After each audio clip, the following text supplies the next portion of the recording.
Hi, I'm Nicole Kidman, and it is a pleasure to welcome you to the Graham Norton Show.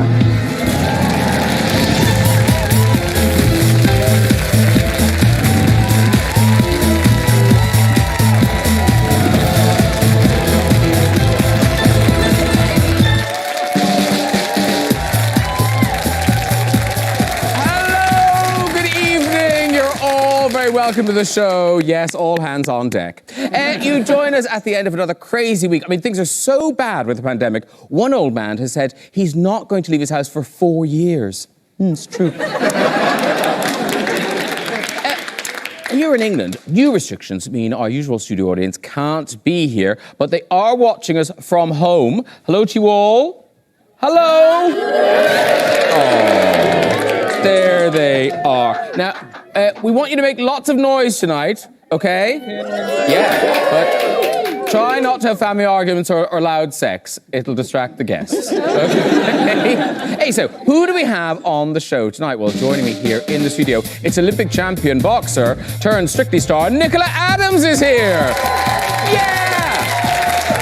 They're playing Charles and Diana in the hot anticipated 4th season of The Crown. It's Josh O'Connor and Emma Corrin. It's you. You're here.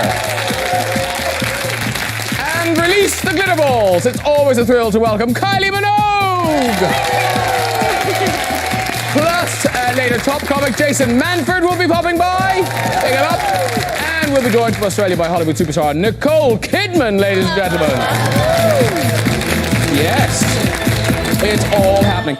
Welcome all. You look amazing. I love what you're wearing. Thanks. Yeah. Thank you. It's vintage. I'm sure it's got some stories of its own to tell. Wow. What disco nights has it had? Well, if there's a wardrobe malfunction, there's no one here to see it, so you're fine. Now, Nicola Adams, last week, Bill Bailey was here, and he was he was knackered, really. He was exhausted. But presumably, Strictly, you're fit as a flea. So are you tired? Are you cool with it all? Do you know what? Yeah, like I'm tired, but I'm not like. It's just so I'm doing the jive this week. Ooh. And it's the constant kicking. So like my legs, I have to physically pick my legs up. The struggle is real. And it's the first time welcome to Josh and Emma. Hello. Hello. Look, hello. You're sort of on a chat show. Almost made it. Almost made it. Yeah. Oh, just a week out. God damn it. And this is exciting because, you know, you've already done a season as Charles. Yeah. And you are brilliant. I mean, you're both. Thanks very much. And Emma, you're about to hit the screens as Diana. And didn't you have a night out to prepare you with the great Helena Bonham Carter? Oh, yeah. Well, she took me to a musical earlier this year, before everything. And it was great, because it's a fantastic musical, but also it was quite fun to be there with Helena. Because obviously, it's kind of impossible to go anywhere and avoid everyone being like, oh my God, it's yes, she does look very like Helena Bonham Carter. Weirdly. There's no mistaking. Yeah. And I remember we'd be like in the queue for the bathroom and people would tap her on the shoulder and be like, hi, sorry, I'm such a big fan, sorry, hi. And obviously no one saying this to me, no one knew who I was back then. And I was in the foyer and this person suddenly taps me on the shoulder. I turn around and I'm like, oh my God, this is my moment, guys. Mum. And I was like, yeah. And they were like, you've got a label. No. I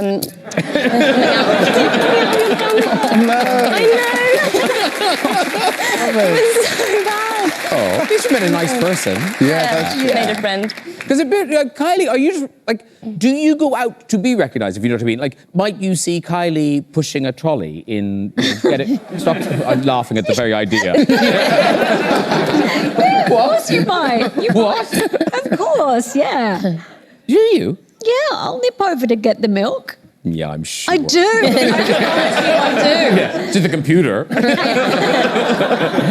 So listen, Kylie Minogue, a global pandemic cannot stop you. You're back with your 15th studio album. This is a disco. I've got it here. It's out today, this very day. Yes. I know. Wow. Yes. Yes. Clap the album. This is... Made for this set, come on. Yeah. No, it's perfect. And your outfit and everything. And you're performing later for us. Yeah, I'm going to be performing Magic. Oh, fantastic. Love it. And now I say it's your 15th studio album, but how much of this did you actually get to record in a studio? In a studio. I probably got the best part of 6 weeks or so in and out of studios until the big doors shut. And then I was home and then thought, nothing's changing in a hurry. So I had to figure out how to keep working. So I remembered that I had a very basic microphone and interface somewhere.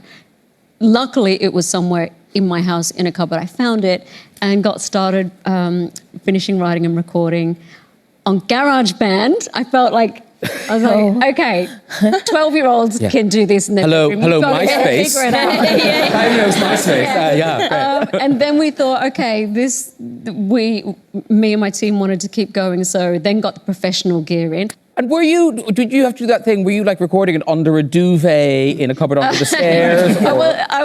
I wasn't quite that bad, but I did have to wrangle some clothes racks down, put blankets, duvets, any kind of sound absorber I could. So it was, when I say I had a home studio, it sounds a lot more glamorous than it actually was. Because you're doing lots of press from home. Are you having to do that? Kind of pretend that... like, or you just we're doing. I mean, Emma and I are both trying to like make our flats look, even more glamorous than they probably actually are. Someone commented the other day that we were doing a sort of a Zoom call with various press, and I think on one call, I thought that every time it was a different journalist, but I got that wrong because there was this one call where I'd put my flowers just behind me and thought during the call should have been thinking about the interview, but was thinking it's not quite right. It just needs to be sort of shift to the right, and then shifted it, and then the journalist picked up on it and made me look like a tryhard. Wait, you shifted it during the call? I shifted it during the call. Yeah. So you wonder why they noticed. The thing is, the interview was talking to Emma. And so on Zoom, the screen comes up and Emma, so I think she can't see me. No, I think and then I'm shifting it in the background. Yeah, it's very embarrassing. Dear. And other good news, ladies and gentlemen. This weekend, you're doing this special concert stream, Infinite Disco. And this is going to be available to stream from 8 p.m. tomorrow. Tickets and info are available online. So if you get a ticket, what do you see? How produced is it?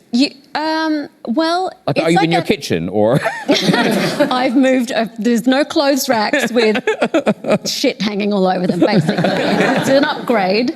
But it was a really interesting experience in that it's not quite a concert. It's not a video. It's not a TV special. It's kind of all of these things. It's a 50-minute experience. You have to be there at 8 p.m. because that's it.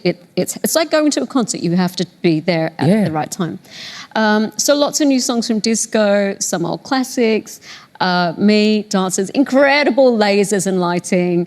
And I think the added bonus is it was pretty emotional for me, and I hope the emotion comes through in the show, to be seeing members of my crew that I would normally be on tour with, and you're like, there's the spotlight operators, and there's, some roadie wheeling in the disco ball and all of that. So it was very touching. It was exhausting because I'm not match fit. Just glancing to Nicola, I feel like I will never, ever be match fit. I should never have looked at you ever. And because, Nicola, when you were a teenager, did you do dancing? Did you go clubbing, or was it all boxing? Yeah, I went clubbing and stuff. I couldn't dance, though. I've got a solid two-step. I can dance now. Oh, yes, you can. Yes, I've seen you. But now, let's spare thought for Emma Corrin. Because there are scenes in The Crown of Diana. Which one? Diana alone in that big ballroom where she's alone, doing her dancing. I know that she danced to Elton John and things. Well, yes, in the series I danced to Elton John. Oh, okay. But when we were filming it, I remember Ben, the director, saying the day before, I do some ballet in that episode as well, very bad ballet. And I had some lessons for that. And he said, okay, at the end of the day, let's choreograph something for so basically I meant to lose myself and just go mad and just dance in this space. And he said, let's choreograph something. And I said, is it okay if we don't? I'd just kind of like to feel it. And I could tell him thinking, oh no. And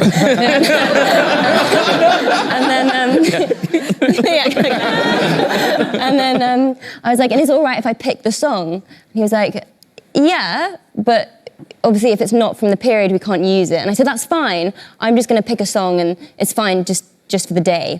And so I'm actually dancing to Cher, Do You Believe? Oh, yeah. Good trivia. When you're watching at home, put that on instead of the soundtrack. Don't do that. No. But I remember we But it must have been, was it mortifying just having to go, okay, here we go, I'm dancing alone to Cher. It was actually quite freeing. I quite liked it. I kind of just went for it, but I really went for it. And they just kind of like played the music on these huge speakers in this massive room for like 3 minutes, and I danced the whole thing, and I really threw myself into it, and I was like going mad. I remember they called cut, and I like ended by like going down onto the floor. I think that's made it into the show. I remember there was silence, and everyone was like, wow. A bit like tonight. And then Ben just went, Emma, that was, wow, yeah, that was great. We're going to have to do it again, though, because you kept mouthing the lyric.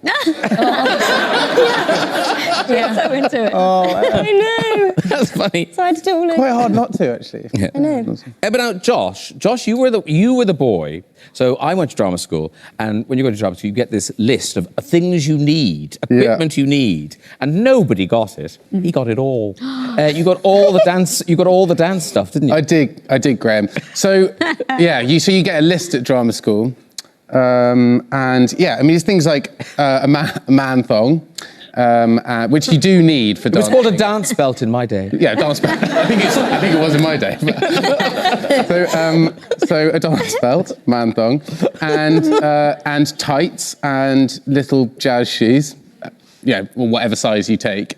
And on the first day, the trouble was that I'd never done any dancing, and quite a few of the boys. There was only I think 7 of us in our year. And the 6 of the others had done quite a bit of dancing. And so we were in the changing rooms, and I can't remember who, and I'm not going to name them on Graham Norton show, but one of them said, well, Josh, you know that when you put on tights, you shave your legs before, that's obvious. And I was like, oh, right, yeah, no, obviously, yeah, but I don't have a shaver. And so they said, well, don't worry about that. We've got this cream which burnt off the hairs.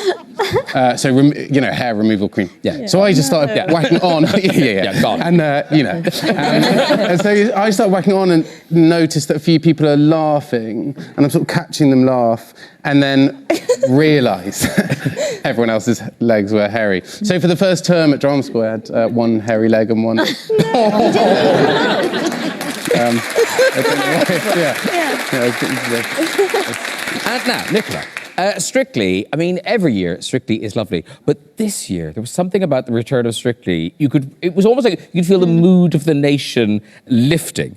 I mean, it's such a lovely show to have back on our house. It must be lovely to be a part of it. Yeah, it is. It's really good to be a part of it.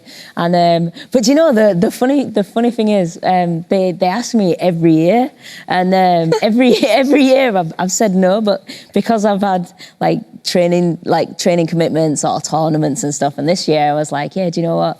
We've got lockdown. There's nothing really going on. I'm gonna go for it. And I said I had 2 conditions. I said I wanted to dance with another woman, and I wasn't going to wear a dress. So, so you had to dance with another woman. Because somebody's got to wear that dress. yeah. And so you're dancing with Katya. You look like you're having a ball. Here's a little clip of you in action. Do you know, just as I'm about to pick up the flags, I've picked up these flags a million times, and I've gone to bend down, and I'm like, the flag's not there. And it's it was slightly over to the other side, and I'm trying to grab these flags. Katya's counting 5, 6, 7, 8. She's like, go now, and I'm like, oh. Go flags, go flags. Yeah, I'm grabbing these flags. I literally just got there in time.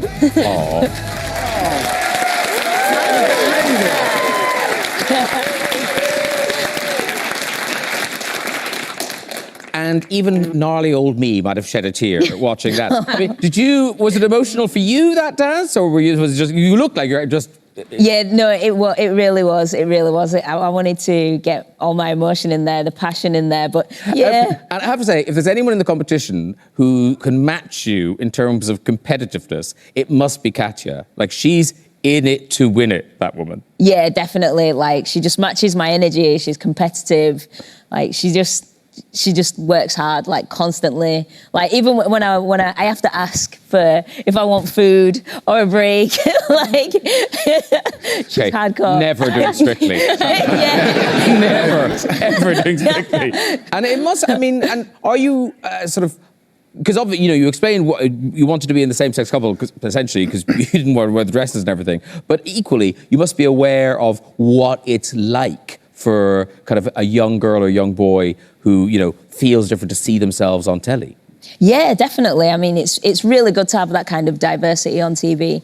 And I didn't think it'd be such a big deal, you know. But I guess it is for some people. But I think, I guess you just have to always push the boundaries and just show people, you know, it is just two women dancing. Yeah. It's not, you know, a big deal. Well, it's like most of these things, I think. It's a big deal till it happens. Yeah. And then everyone's just like, oh yeah. Oh yeah. That happened. Yeah. The world didn't end. Everything's fine. Yeah. There's Nicola and Katya being lovely, dancing. Yeah. The thing is, you've retired, haven't you? You've retired from boxing. Yeah. Yet you're still so young. Is there any little bit in your head where you're thinking, maybe I'll go back, I'll you know, because a lot of boxers are tempted back into the Yeah. It's like, but no. Yeah, I've had enough. Like, I've literally won everything. So yeah. That's so cool. There you go. Fair enough. Yeah. My work here is done. Yeah. Right, it's time to connect with our remote guest tonight. It's the Academy Award-winning star of Moulin Rouge, The Hours, and Big Little Lies. It's Nicole Kidman, everybody.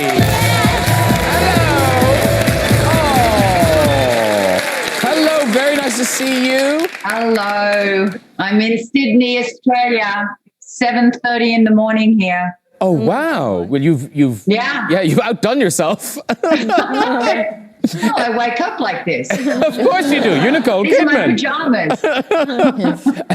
And now I don't mean to be that sort of person, but do you know Kylie Minogue? Of course I know Kylie. And I knew Kylie was on the show because we were emailing each other. Oh, right, Carl? So lovely to see you. A round of applause just for being ready at 7:30 a.m. Aussie time. Yeah. And looking gorgeous. Yeah, absolutely. Whereabouts in Australia are you?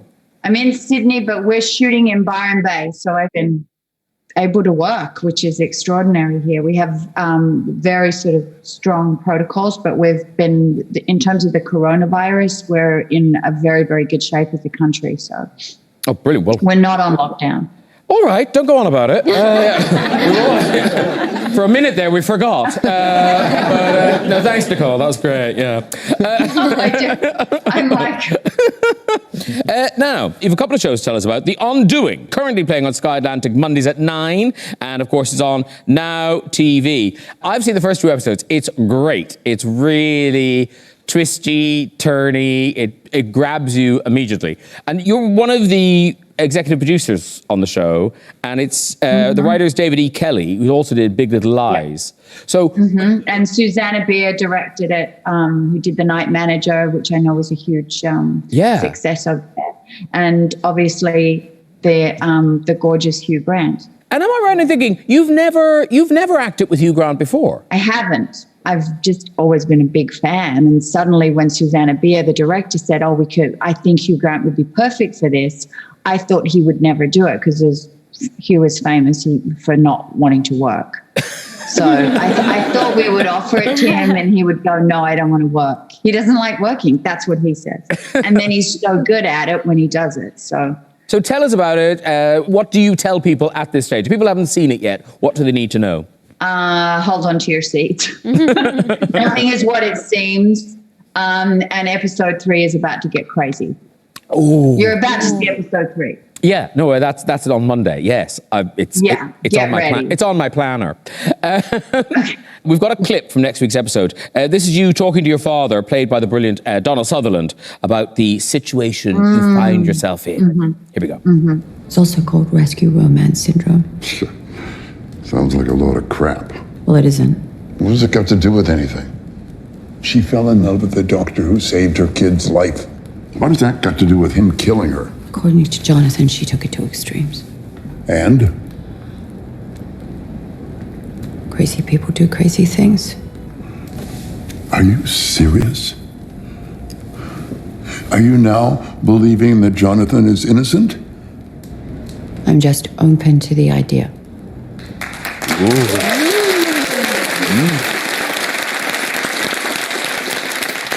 And The Undoing, you sing the theme song, Nicole Kidman. I do, yes. Only because the director told me that I had to do it, and I'm a very obedient actor. No, we've heard your song before. Moulin Rouge, you sang in. And of course, Kylie Minogue, Moulin Rouge. I Yes, flitted away momentarily in Moulin Rouge. You were the absent fairy. Yeah, I was the road to ruin. So no, I was over the moon to be in a Nicole Kidman film for a microsecond. No, not my film, Baz's film, but we were Baz's so film, lucky to but, have you. You know, Baz is like Aussie royalty as well, so it was, there was so much noise and excitement about Moulin Rouge, and then, I got to have a moment. And weirdly, Ewan McGregor was on here a few weeks ago, and he was talking about Moulin Rouge, and he was telling us that you'd learnt big dance numbers that we never saw. Totally. I'd learnt the tango, which is a really hard. The sequence in the film really hard, and then suddenly I was not tangoing. They changed it, and suddenly I was upstairs with the Duke. But that was a lot of the film was workshopped, and we were always changing and rewriting and working on it. It's part of Baz's process as it gets formed, and we had a massive workshop for months prior to actually shooting. But yeah, so Ewan and I would dance and dance and dance, training together. And then for nothing. It's one of my great memories is actually dancing with him. And we are going to see you dancing, though, dancing and singing in The Prom. This is on Netflix, 11th of December. I saw it on Broadway. It's such a great show. And this cast is a dream cast, isn't it? Yeah, it was one of those things where Meryl and I were doing Big Little Lies too, and we both got asked to do The Prom together, and it was suddenly to go 180 degrees where you go from the intensity of Big Little Lies 2 to a musical that is hilarious and joyful and but also a really, really strong story. It's a true story about a girl who wants to bring her girlfriend to the prom, and she's not allowed to. They shut the prom down. So it's got this, but it's very funny and it's very lighthearted, and it's filled with sort of a great message, but also a lot of joy. I mean, I'm a supporting role in it. So. Oh, stop it! You're one of the leads. I am. Yes, you are. Own it. Own it. It is in fact a Nicole Kidman film. It is. Yeah. It's not. Oh, you know it is. It's a Meryl Streep film. Nicole Kidman, thank you so much for getting up so early to see us and looking so gorgeous. Nicole Kidman, a joy. I'm going to be watching you on Saturday night, Kylie. Oh, beautiful. I am. I can't wait. Oh, my heart is just soaring. Thank you. I love you. Love you too. Even seeing you from afar. Bye, Nicole. Love you too, Graham. Good night, good night, good night, good night, good night, good night, good night. Watch The Crown as well. Oh. Nicole Kidman, everybody. Oh, lovely. Right, Josh O'Connor and Emma Corrin are Charles and Diana in The Crown Season 4. It's streaming on Netflix from the 15th of November, and this runs from late 70s to the early 90s, so it covers Maggie Thatcher, the Falklands War, but mostly the sort of I didn't realise what a strange romance it was between Charles and Diana. I mean, Josh, you've been already in it, so you knew the storyline was coming. Are you surprised at how odd the romance was? Yeah, sort of. I mean, I don't know about you, Emma, but I kind of went into it not knowing anything about anything. I mean, we sort of, ultimately, in any of those kind of public marriages, there's only there's always an account and someone's, there's often bias because it's like Diana's friend thinks this and Charles's friend thinks that. And so you can never really get to the truth. And that's quite helpful because we are working in fiction. Yeah, we kind of start from a blank slate, I guess, in some way. And huge pressure on you in an odd way. It's okay, you've done it now. But I wouldn't have said this before you started. But just because of all the members of the royal family, because kind of Diana's frozen in time, we remember her differently than the others. Did you feel, I mean, you must have felt some of that pressure. Yeah, a lot, an immense amount. And just because she's adored, and also there's this kind of sense from everyone that almost like an ownership or like I guess she had a relatability, I suppose. The people's princess, and people feel like they knew her in a different way. And so, I went into it with a huge, feeling of pressure. But hopefully it's fine. Yeah, no, it is fine. Yeah. And obviously, as actors, you're getting into kind of, the emotional truth of the scenes and all those things. But equally, you've got to be like Charles and Diana. So what are the shortcuts to get into, say, Charles? What are the shortcuts? Right. Yeah. It goes to right. Okay. Get ready. Poke him with a stick.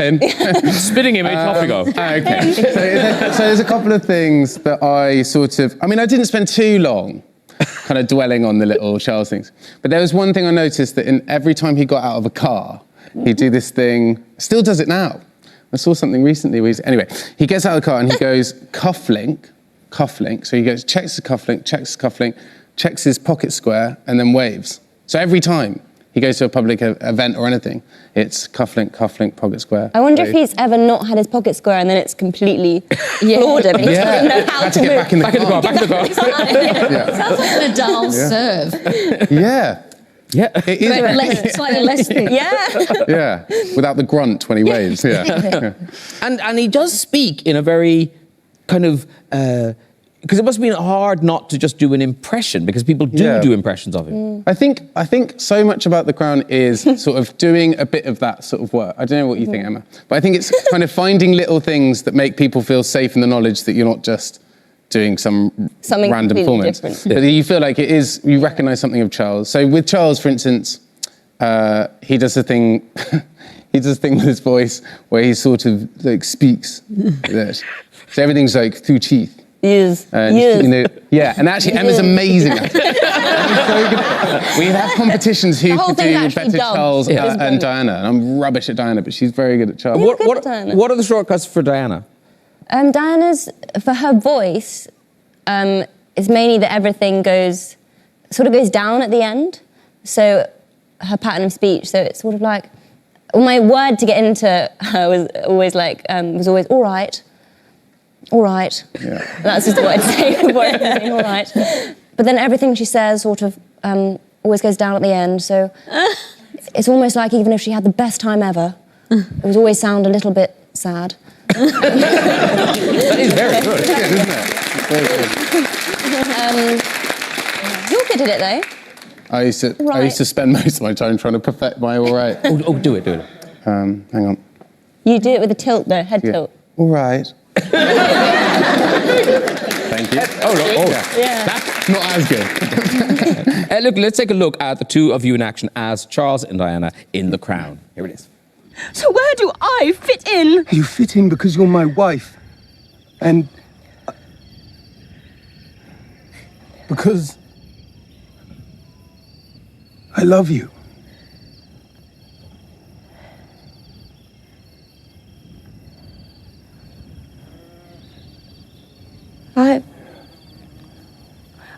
I do. Gosh.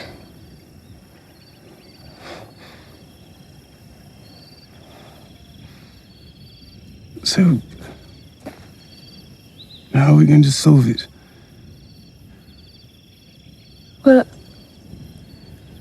I suppose we've got to learn to give it to each other on a more regular basis. The encouragement, I mean. And the other thing. Well, yes, that too. So I still think you're gorgeous. The cleverest, handsomest man in every room. Do you really? Oh, pathetic. But I do need that sometimes. And you look gorgeous too. Your beauty, your radiance is a great, shining, spectacular miracle. I cannot wait. Have you watched The Crown anyway? I'm a huge fan. Yeah. So I cannot wait. Yeah. Have you ever watched The Crown? No. You must. If Katya allows you, you Yeah, I should. know, if I Yeah. get some time out. Please, can I watch The Crown? I don't mean to. Have they done something to your ears in that? No, they look more Charlesy. Graham, these are my real ears. In fact, there's a great. No, because actually, then they just say, I thought they were your real ears. Yes. Then when you're sat here, they don't look quite as no, they're not. as that. I think it's because of what they do with my hair. Is your hair shorter in It it? pronounces yes. Yeah. Oh, like, well, I was going to say like trimming pubes, but that's... Yeah, I suppose so, yeah. Yeah. Something similar, yeah. Yeah, it's exactly like that. Yeah. Exactly like that. That was it. Yeah, so accurate. Your ears look so big. And actually, Kylie, did you know Diana? Did you meet Diana? I met Diana in Australia. Did someone make? Oh, That was Sorry, that was me. That was a guy. Yeah. yeah. Well, in a show lineup. Is this I this? was just- Is that yeah. Australia? Yes. Oh, I see. Yeah. There they are. There Is that you- the tour we were doing? Yep, maybe. In episode... Is that us? In season 4, we do the Australian tour. Who played Kylie? Who played Kylie? Well, I was there. Oh my gosh. Who's this? Okay, this is equally exciting. That is Olivia Newton-John. Oh, Come on. that is quite a meeting, isn't Yeah. it? Yeah. Oh, Olivia Newton-John. Greece. Greece, It's right? all Yeah. coming together. Coming together. You're all in this picture. Essentially. Everyone. So you're beside Olivia Newton-John. Nicola, you got the MBE, OBE? MBE, then the OBE. Whoa. Got them all. I have no Every BE. Building a got 'em. collection. Yeah. MO. Who was beside you in the lineup when you got your OBE? Do you remember? Oh, God, I don't know. Good quiz question, isn't it? Yeah, great. Yeah. I'll show you. Here you go. There we go. David Beckham. I mean, how could you forget that? You were very in the moment. Yeah, I met the Queen. I There were was. some other people there. There Yeah. were so many rules and like things to think about, so I was very focused. Oh, it's quite a good. That is a good lineup. Is that John Major at the end? John Major, Lenny Henry, John Major, David Beckham. Wow. All human life is there. I mean, that's. Is John Major funny? I always imagine he's not hilarious. He's not. No. He's not. No. Okay. No, reviews are in. Good to know. No. Yeah. I mean, once you know he shagged Edwina Curry, it's sort of over. That's sort of the end of your interest. Oh, okay. Right, well, listen, Kylie, music time approaches. So presumably you've got, a singer must prepare. There's some limbering, some stretching, some vocal exercises. So if you want to head towards the performance area, Kylie Minogue, everybody. Oh. She glitters. Okay, it's time to meet our final guest tonight. Please welcome back to the show one of our favorite comedians. It's Jason Manford, everybody. Hey, oh, look at you. How are you? Very well, very well. That was great. I'll be honest with you, I thought this was by Zoom. I've regretted it for the last hour, but when you make a choice, you have to just go for it. So here I am. Well done. No, I like that you're not going to just sit there. No, for one gag. Yeah, funny. Oh, now I'm here. Now I'm sat here. in my pajamas. That's the way it works. Yeah. Hey, they're nice pajamas. They're all right, a bit of Daddy Pig. Yep. Please meet everybody. Nicola Adder. Hello, nice to Have see you you. done the boxing? Have I done boxing? No, I did a bit of kickboxing for a few months, about 6-7 months. I enjoyed it, and I did like a green belt, whatever the first belt is. I did the first belt, and then the second belt, they said, do you want to go for your next belt? I said, yeah.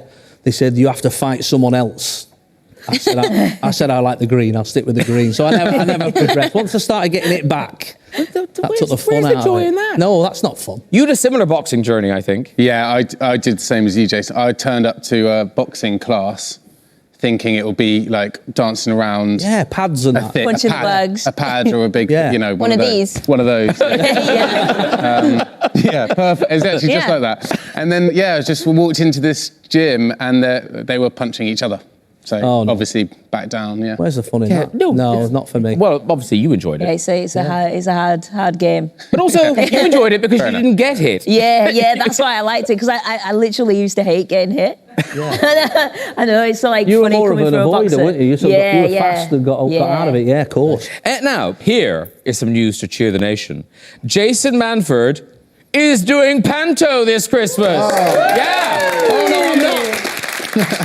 Yes, you Come on. I thought, what, poor research. I was just practicing. Oh, no, I'm not. That's one of the phrases. No, I know that now. But this is a real panto. It's not a Zoom thing. It's a real live panto. The tickets just went on sale today. It's from the 12th of December. It's the most optimistic panto. But they haven't bought the costumes yet. To be fair, it only actually came up a couple of weeks ago. The lottery have got involved, and they're saying, and Camelot have basically said, well, they can help fund sort of. There's about a dozen pantos happening across the country where it's socially distant. They can guarantee the seats that are not going to be filled by anybody, so everybody can be safe. And it means that everybody, the theatre's not going to lose a load of money and that. And hopefully, I mean, we're doing Sleeping Beauty. I've not actually read the script yet, so I don't know how anyone's going to get close enough to kiss her. I presume she's just going to stay asleep till the 3rd of January. I don't know. I don't know what's going to happen. They'll do it behind screens. I guess so. There'll be a nice shadow puppet thing. Oh, that's not a bad idea. Yeah, maybe. I mean, I'm just spitballing here. I just thought of that. Why aren't I the director? Yeah, so, I don't know. So I'm doing that in Manchester, but they're happening all over. There's about, like I said, there's a dozen or so happening all over. And is it a full cast? It's a full-ish cast. Yeah. I guess. Yeah. Is there a pantomime cow in it? Well, I don't know. Maybe we've just got the front half. The back half socially distancing. I don't know what's going on here.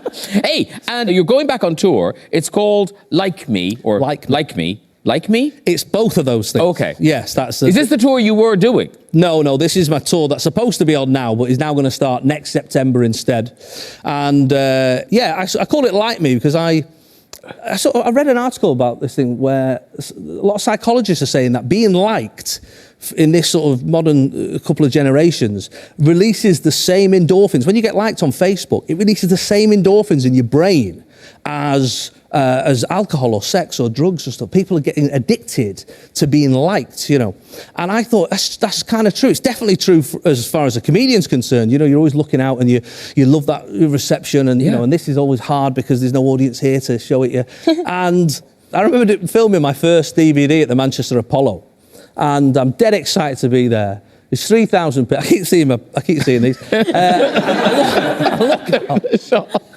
I look out. And there's, 2,000 people. And my family are in. It's overexcited. And always, you speak to any comic, as you know, you will always find the one person, arms folded, just giving it that like. Don't want to be there, checking his watch, upset he's missing the Champions League or whatever, And he just wouldn't laugh, this guy, at all. And I couldn't get anything out of him. And there's cameras all over the place. And towards the end, he giggles at something. I can't remember what it was, but I remember he just did like a little... whatever it was, I can't remember what it was, but it was just one laugh I got. So a few weeks later, we're in the edit and we're putting the DVD together. And I'm telling the editor about this guy who ruined my night, because I was checking in on him. I remember I'd do a joke, I'm like just every time, nothing. And I'm telling the editor this story about this guy, and we're sort of flicking through the audience shots, and it cuts to this guy. I said, oh my God, this is the guy that like ruined my big night, because I got obsessed with why I wasn't laughing. And so we watched him for a little bit, just properly in a mood. And as luck would have it, that one laugh that he gave me was caught on camera.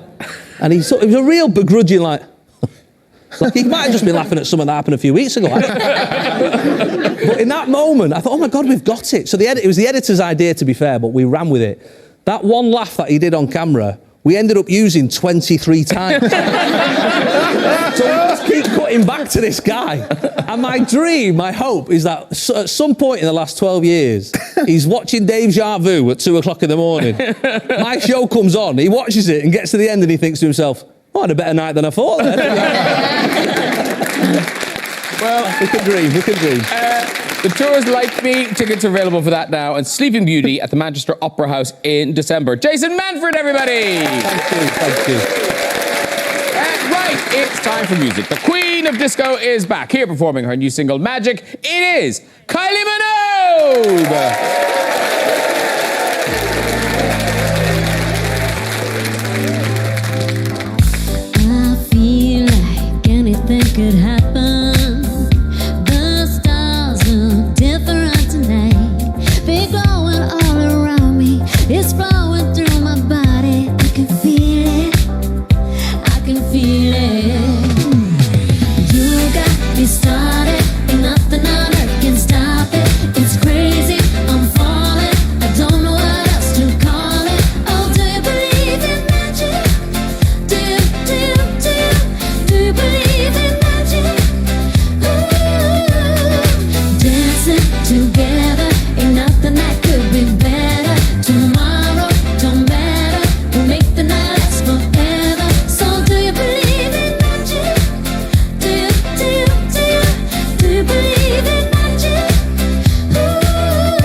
gorgeous. Thank you so. I know. Who isn't cheered by that? Have a seat, do. Oh, that was absolutely gorgeous. Thank you very much. And we should point out for anyone who's going, wait a minute, the dancers, are they couples? One's a couple and one's a bubble. Oh, lovely. We love a couple Cups and a and bubble. bubs. Cups and That's what I'm going to call you from now on. Cups and bubs. Yes. Nicely done, Cups and Bubs. Very good. And actually, I didn't realise till that was happening. Emma's seen you before. I did. I saw you at Glastonbury last year. You did? I did, yeah. Oh my God. I only remembered this about an hour ago. But how did you? I think I was. Yeah. Wait a minute. It was a good Glastonbury. Let's just say it was a great Glastonbury. No, but I remember it, and it was incredible. Oh, yeah. thank you. Yeah, it was incredible. It was like a disco, but I remember being like, I feel like I'm at a disco, but it was obviously outside, and it was just a dirty disco. A dirty disco. It's all coming back to her now. It's all coming back to me. Yeah. Well, thank you very much for that. It was just gorgeous. Thank you. Right, before we go, just time for a visit to the big red chair. Now, our usual studio audience, hey, they're not here. They're watching at home. So, we're going to hear their stories remotely, but we need someone to sit in the chair and take the punishment. So, are you there, Jason Manford? Hello. Yes, see, now the pyjamas have come into their own. Yeah. I was also just thinking, because me and Kylie have sat in the same chair, does that mean we're in each other's bubble now? Can I just tell you, the chair was swapped out.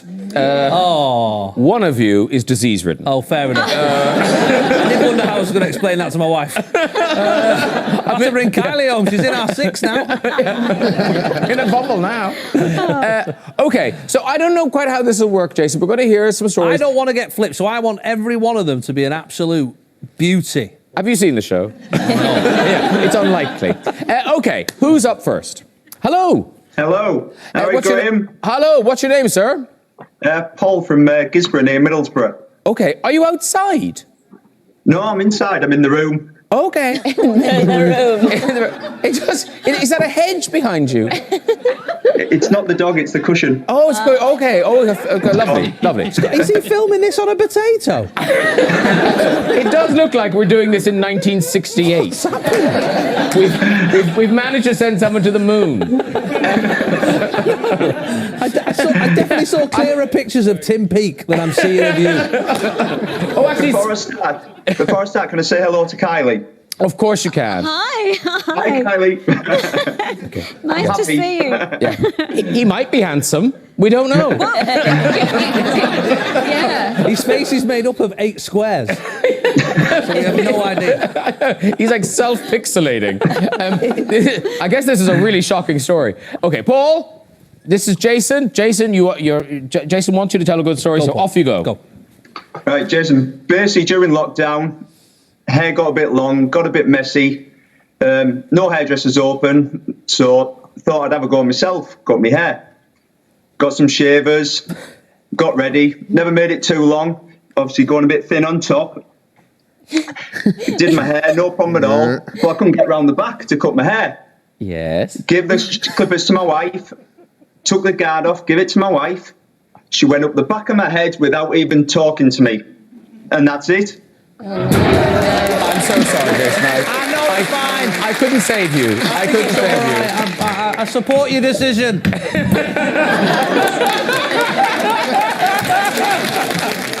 Do we have any more? Is that it? Oh, we do. Oh, there's more. I'm sorry, Jason. There's more. Who are you? My name's Melissa Field. Melissa from Field. Mansfield. Mansfield, I see. Okay, lovely. And what do you do there? I'm an administrator. An administrator. We found an administrator, everybody. Yes. Yeah. Woo. Okay. Off you go with your story. So we were driving for a family day out, and we come across an accident, unfortunately. And we got out. This poor guy, Jack, was on the floor, pretty beaten up. And as we get to him, I notice his phone's ringing. Girl's name, Anna's on the phone. And he's like, don't worry, it's just my partner. I'll give her a call back later. Paramedics turn up. About 10 minutes later, this lady turns up, hysterical, crying, shouting his name, comes over, and I click, this must be the partner. So I say, oh, hi, are you Anna? She looks at me confused, a little bit angry. She's like, no, I'm saying. Oh no! She's frozen! She's frozen! Not now! Oh, she's back! She's back! Oh, thank God! Oh my God! Oh my God! Oh, what happens next? What happens next? Turns out she'd suspected he'd been cheating for a while, and I just confirmed it while the poor guy had been picked up by paramedics. Yay! You great can walk! story. You can walk! If there's room to walk, walk! Great story. Oh, she's walking! She's walking! There she goes! Very good! I love that. Well done, Thelma. Hey, thank you very much, Jason Manford! And everyone on the red chair. That really is all we've got time for tonight. If you'd like to have a go at the red chair yourself and tell your story, you can contact us via our website at this very address. Please say a huge thank you to all my guests tonight. Jason Manford! Josh O'Connor! Emma Corrin! Nicola Kylie Minogue and Nicole Kidman. Next week is Children in Need, but do join me the Friday after that with pop star Dua Lipa, a comedian Ramesh Ranganathan, TV chef Nigella Lawson, actor Amy Adams, soul stars Tina Fey and Jamie Foxx, and the brilliant Hugh Grant. I'll see you then. Good night, everybody. Bye. Singer Youngblood gets personal, talking with no taboos about the big stuff going on in our lives. Get the podcast from BBC Sounds. And the search is almost over. Little Mix are here to change lives. The grand final tomorrow at 6. A Friday night film next on BBC One. Hilary Swank and Tommy Lee Jones are on a mission in The Homesman.